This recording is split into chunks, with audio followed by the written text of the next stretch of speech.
At the midline, you can see the groove, medial sulcus. It separates rhomboid fossa into the left and right halves.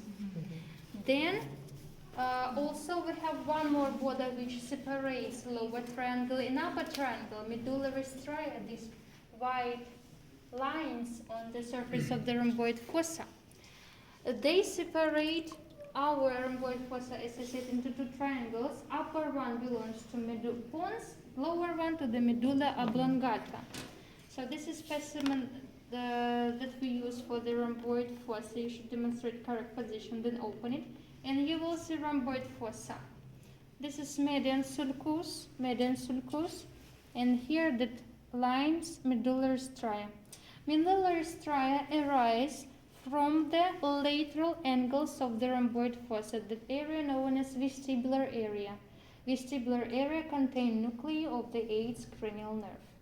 Then, just under the medullary stria, we have two pairs of triangles on each side. Look, this triangle and other one triangle. Lower one known as hypoglossal triangle with hypoglossus nucleus, motor nucleus, and upper one the vagal nucleus with the dorsal nucleus of vagus nerve.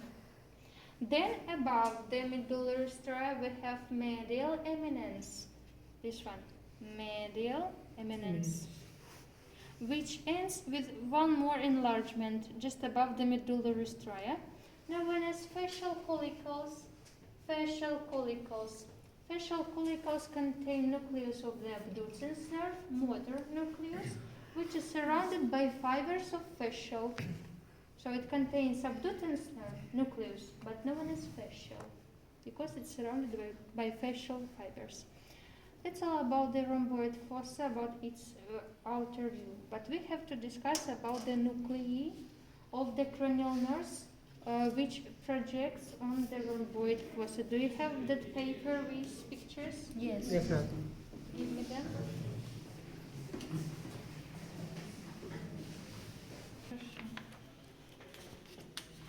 You have to do it at home. So you can see the scheme. The triangles, they mean motor nuclei, circles mean autonomic nuclei, and the quadrate structures mean sensory. Sensory, as you see, sensory nuclei located laterally, motor nuclei medially. So let's start with not pen, pencil. Hypoglossal nerve has only one nucleus. It's a motor nucleus. One more triangle. So motor nucleus. Then 11th cranial nerve or accessory has two nucleus. Motor nucleus of accessory nerve and ambiguous nucleus. Ambiguous from Latin means paired. Then vagus nerve has three nuclei. That one known as ambiguous. So ambiguous nucleus is common for 11, 10, and 9 cranial nerves. The next one known as dorsal, and sensory known as solitary nucleus. 9th cranial nerve, glossopharyngeal, also has three nuclei. Motor one known as ambiguous, then autonomic inferior salivatory nucleus, and solitary nucleus. So solitary nucleus is common for vagus, for 9th cranial nerve, and also for the 7th cranial nerve. Then vestibular cochlear nerve. As you see, it looks like that it has only one nucleus, but vestibular cochlear nerve has 6 nuclei. There are two parts of the vestibular cochlear nerve: cochlear part and vestibular part. Cochlear part has only 2 nuclei, dorsal and ventral cochlear nuclei. Vestibular part has superior, inferior, medial, and lateral vestibular nuclei. Then they are present in the vestibular area. 7th cranial nerve known as fascial, and in some books it distinguished that it has intermediate part. So like proper fascial and intermediate nerve. So proper fascial has only one motor nucleus, and intermediate one has sensory, known as solitary nucleus, and 2 more autonomic nuclei, superior salivatory nucleus and lacrimal nucleus. or you can say just facial without that intermediate part. Then 6 cranial nerve. Abducens nerve has only one motor nucleus, and trigeminal has one motor and 3 sensory nuclei. Motor, and that there are 3 sensory nuclei: mesencephalic nucleus, pontine nucleus, and spinal nucleus. So there are 3 sensory nuclei. That's all about the nerves, about the cranial nerves of the rhomboid fossa. Then we should discuss fourth ventricle. Fourth ventricle, it's a remnant of the cavity of the rhombencephalon. As you remember, there are brain vesicles, so you watched that video. And fourth ventricle is a remnant of that cavity. It has floor and roof. Floor is formed by the rhomboid fossa. Talking about the roof. Could you give me a paper? I will draw. Mm-hmm.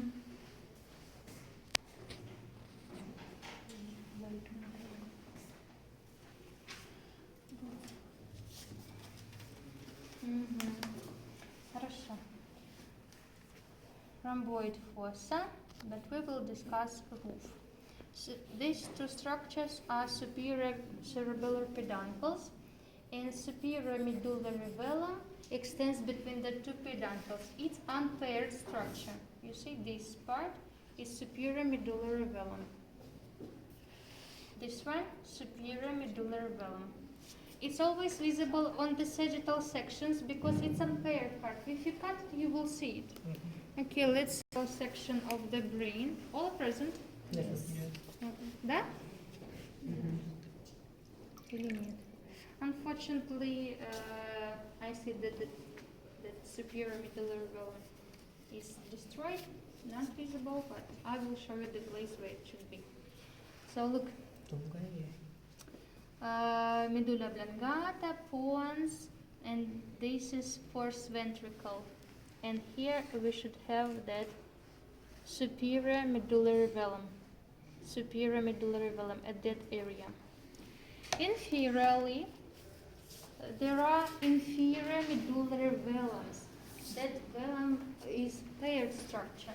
It extends from peduncle of flocculus. It's from cerebellum down. Inferior cerebellar peduncle. Inferior medullary velum. Then, at this also in the roof, we have choroid plexus. Choroid plexus consists of telochoroide and epithelial lamina. Choroid plexus produces cerebrospinal fluid. Cerebrospinal fluid. Our fourth ventricle can communicate with the third ventricle through the aqueduct. This is third ventricle aqueduct in the midbrain. Inferiorly, it continues into the central canal of the spinal cord. Laterally, there is no way to go because there we have blind recesses. They surround pons, but also in the roof there are 3 apertures: lateral aperture, and median aperture. Lateral aperture is paired, known as aperture of Lushka. Lushka is the surname of the scientist who discovered it. And lower one, median or Majandi. Because of that apertures, our cerebrospinal fluid can be drained into subarachnoid space of the brain between meninges and can be absorbed by arachnoid granulations.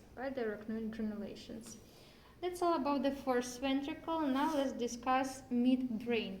Midbrain develops from the mesencephalon. It doesn't have ventricle, it has aqueduct. So it's a remnant of cavity known as aqueduct. Aqueduct divides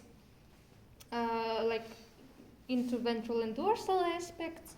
Dorsal aspect cannot be observed on the brain because it's under the cerebrum, but ventral aspect of the midbrain is visible. Let's discuss ventral aspect of the brain, of the midbrain. It includes cerebral peduncles, not cerebellar, but cerebral peduncles. Between them we have posterior perforate substance. You can see foramens there for the vessels which enter the brain to supply it. Also there between 2 peduncles at first we have interpeduncular fossa with posterior perforate substance, and root of the third cranial nerve, oculomotor nerve. Laterally to it, you can see one more root. It's a root of the fourth cranial nerve. But fourth cranial nerve is an exception because it arises primarily from the dorsal side of the brain. All others from the ventral, but that one from the dorsal side. Dorsally, I will show you dorsal side and then I will demonstrate the specimen. Dorsally, we have tectum. It includes these four enlargements known as collicles. Inferior collicles, superior collicles. And that collicles gives rise to brachium. Brachium means arm. This is brachium of the inferior collicle and brachium of the superior collicle. That brachiums join geniculate bodies. So brachium of the inferior collicle joins medial geniculate body. Brachium of the superior collicle joins lateral geniculate body. It means that they have one function. Geniculate bodies are part of the metencephalon. It's not part of the midbrain. It's a part of the diencephalon, thalamencephalon. Collicles contain inside subcortical centers. Superior one, subcortical center of vision, lower subcortical center of hearing.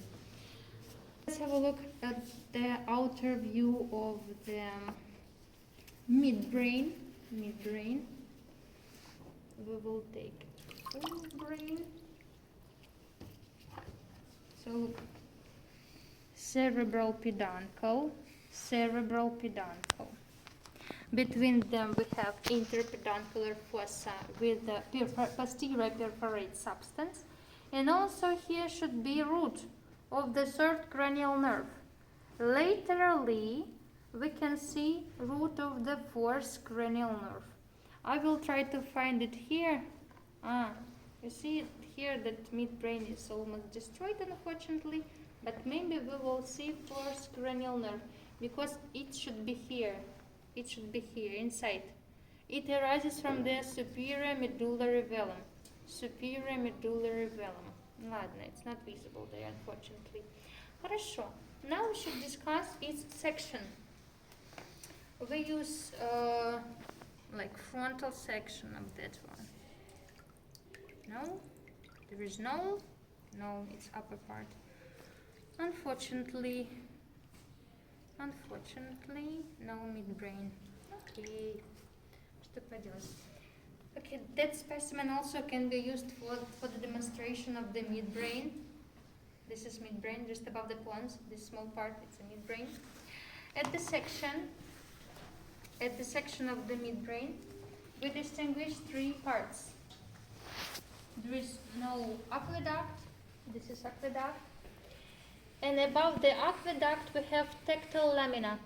Tectal lamina contains that subcortical center of hearing, subcortical center of vision, depending on section. Upper collicles, vision. Lower collicles, hearing. Then the other part are peduncles, but peduncles also separated by the line which passes through the substantia nigra. This structure really has black color, and its function is extrapyramidal. It separates our peduncles into tegmentum and base.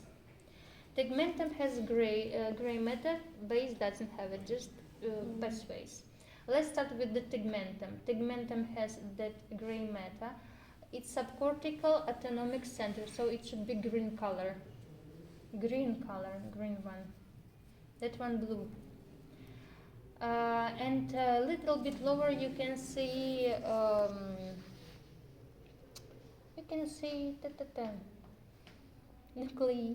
nuclei of cranial nerves. At the upper collicles, you see collicles. Upper collicles, at the level of upper collicles, we have nuclei of oculomotor nerve.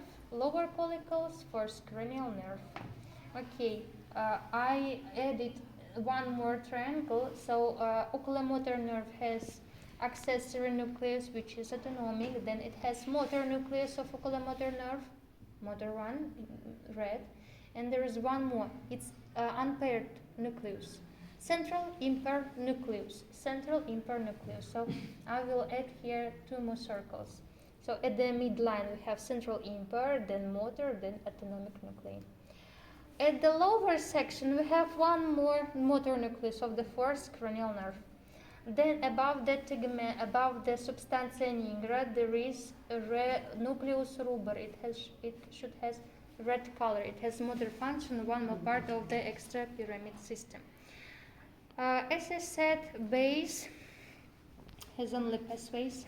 In the tegmentum we have ascendant pathways, in the base descendant pathways. Could you name descendant pathways which pass through the midbrain?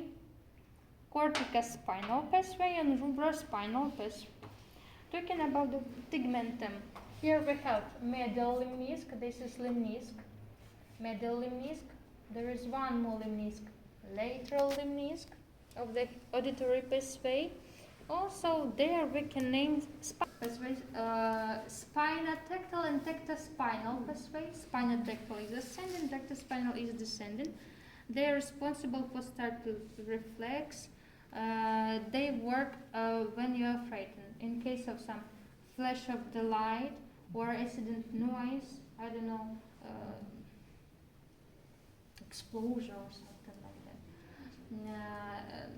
And when you react, you try to protect yourself. So it's because of that pathways. Because tectum, 1 more time, tectal lamina contains subcortical center of hearing or vision. It works only with your eyes and your ears. That protects.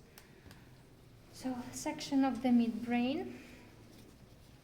At that area, tectum should be, but it's a little bit destroyed. At this area should be aqueduct. Above the aqueduct we should have tectal lamina. Then under it tegmentum, and under the substantia nigra we have base. So here we have only descending pathways. In the tegmentum we also distinguish gray matter. Aqueduct is surrounded by the gray substance, and also medially, just above the black substantia nigra, we have nucleus ruber. This area belongs to nucleus ruber, and ascendant pathways are there, and nuclei of the cranial nerves. That's all.